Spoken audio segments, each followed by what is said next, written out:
السلام عليكم ورحمة الله وبركاته. أهلا وسهلا بكل متابعي قناة منوعات ومقتطفات أشرف وبورصة الطيور في مصر يوم الأربعاء 8 أبريل.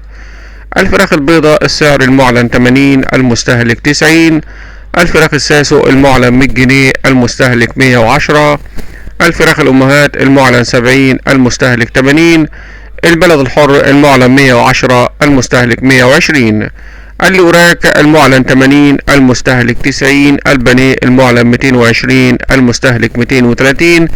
الكتكوت الأبيض يتراوح سعره ما بين 16 ل 27.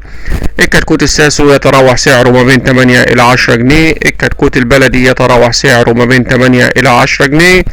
وأسعار الكتاكيت دايما بيختلف سعرها على اختلاف الشركة واختلاف النوع.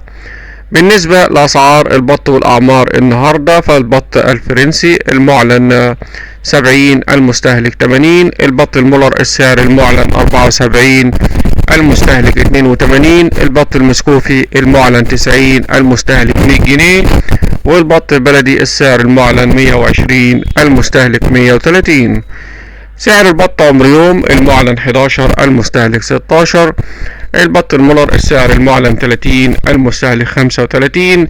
البط المسكوفي المعلن 36، المستهلك 40. البط البيور المعلن 18، المستهلك 20.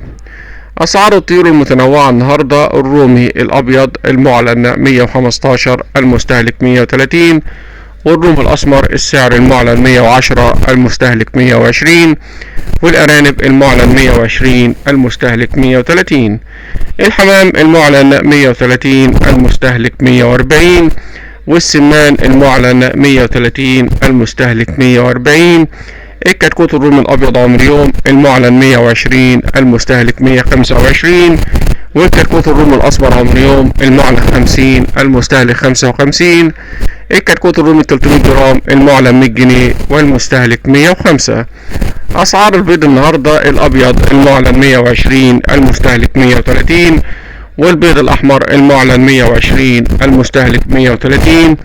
والبيض البلدي المعلن 100 جنيه، والمستهلك 110.